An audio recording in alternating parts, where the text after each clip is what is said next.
All right, welcome to week 8. So we're going to go a little bit deeper into 4 different classification algorithms in this particular week.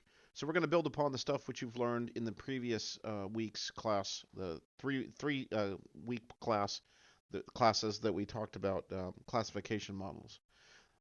This one here specifically, going back to our instructions, you see we have an older file here that you can use for practicing, and that's what I'm going to use for this example.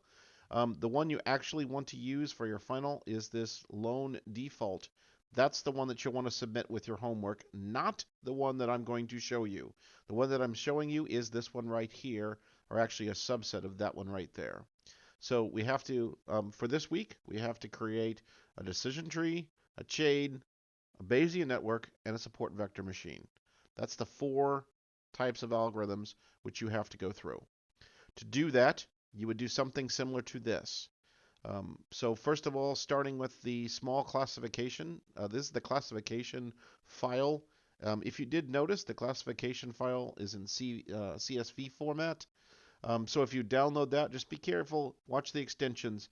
If it's XLS, you'll want to use the older version of Excel. If it's XLS M, then you'll want to use the newer version. And if it's the CSV, you'll want to use a variable file. So right down here, variable file, that's the one that you want to use for a CSV file.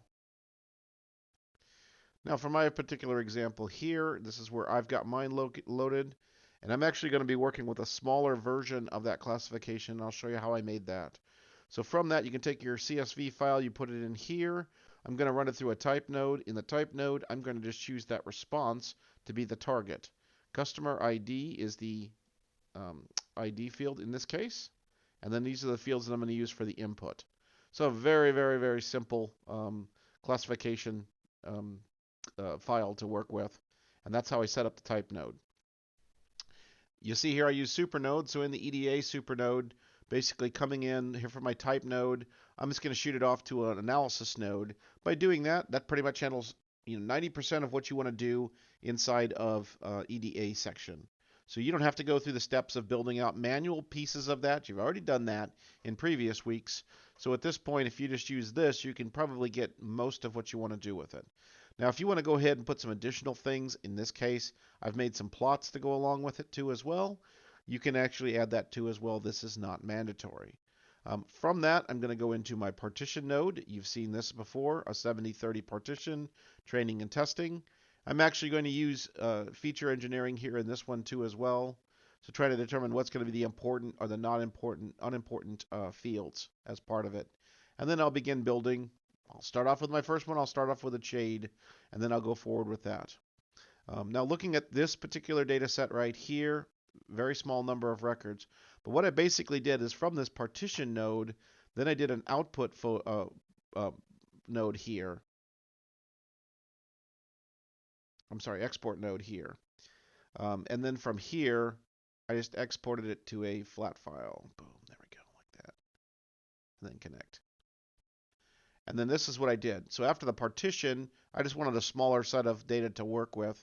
And so what I'm using in my main one here, small classification file right here, is basically one that's just run through the partition.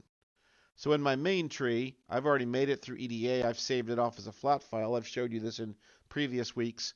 Then I'm just going to use this to load into the assignment pieces of it. Now from this, I went ahead and built an auto classifier for comparisons here. That's not part of the assignment. That's not required for the assignment. If you do that, then it gives you kind of a view. So here in this case here, you can kind of see we went through the rating before, the evaluation of it before, but it'll show you how the different kinds all come out here. You can also set this just to look at those that you want to look at. So if you want to look at a C5, a Bayesian, SVM Chade, and a CNR tree, that pretty much covers everything that we're going to be doing for this week. Now, I've just added some additional notes here just to kind of make it simple for you. I will also post this stream back out to the discussion forum too as well. So let's start off first with the cart. So I have this one here, it's a C5, and I've also got a CRT. From this, I'm saying this is the predictor importance. I can see this one has the greatest predictor. And this one has a 92% accuracy. So if I run that into an analysis node, you can see right here, correct 92%. So that's pretty good. I also am including a rock curve here so I can take a look at it. And the rock curve is also looking very good too as well. Now the CRT model here, see, this is using an ensemble technique. And this one here produces a 98% accuracy, so slightly higher. 98. And again, if we use a rock evaluation, you can see how close that is to the best response curve right there. So just of these two that we've looked at, this second one here, the CR&T, looks the best. Let's go next to the Chade. So from this decision tree, I'm going to go ahead and create an interactive tree.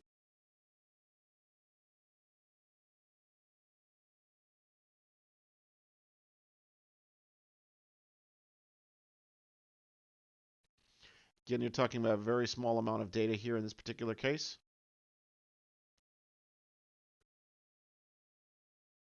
Now, as I go through this here, this one here comes up with an accuracy rating of 90.9. So not quite as good as the earlier ones that we saw. And again, I can also plot the performance here.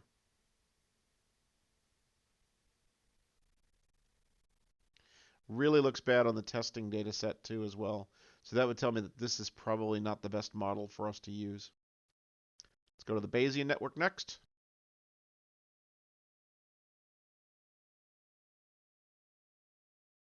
So I'm using the chi-square, the Pearsons.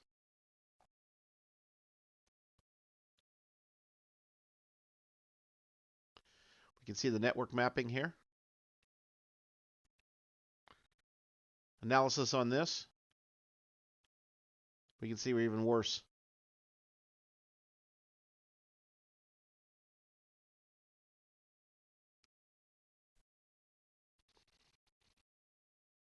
And then finally, the support vector machine right here. So I'm using two different versions of this. First of all, I set the regularization parameter to 5. The normal is between 5 and 10. Here's where you set that in the expert settings.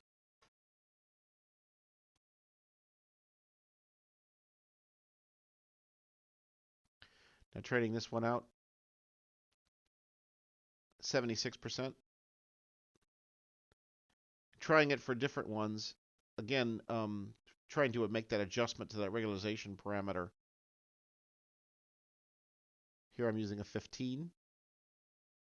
So the higher, the more that you go, if you go from 10 to 15, you start getting into concerns where it might be resulting in overfitting. So this again, kind of as expected, it's around about the same as what we saw with the first one. And here again, checking it against the rock, we can see as well. So of these, this first set actually has the best, and the CRT model is the one that is producing the best accurate results out of all these models that we're looking at for this particular data set. So again, for this week, you have to basically have a source node, a type node going into your models. You can do it in supernodes as I've done here. Within your supernode, having the model, the physical model built, not just the auto classifier node built here. Now, I built it again just so I could compare them all before I go into it. And then I'll go into evaluation. So at least an analysis node on the back end of it. I think a rock curve would probably be also appropriate because these are classification models. So you can evaluate the results of those two as well. Make sure when you do these, if it gives you the option to check the best line, include the best line with it too as well. That will give you the the best curve, and you can see how close you are to the best curve too as well. So that's what we have to do for this week's assignment is this piece, and the 4 different types of models. I'll wrap that up, include an analysis document, and shoot it off. I will stress again, just to make sure that you are using this lone default file and not the classification example file. And within the lone default file, there's some good flags in there that would make great predictors. So you can choose what you want to use as far as your prediction. It has to be a classification model though, so remember that. So go ahead and give it a shot. If you have any questions, you can show up to office hours tonight or shoot me off an email. So this should just be extending the study which we had in the earlier weeks resulting on classification models. If you have any questions, just reach out. Have a good one. Thank you.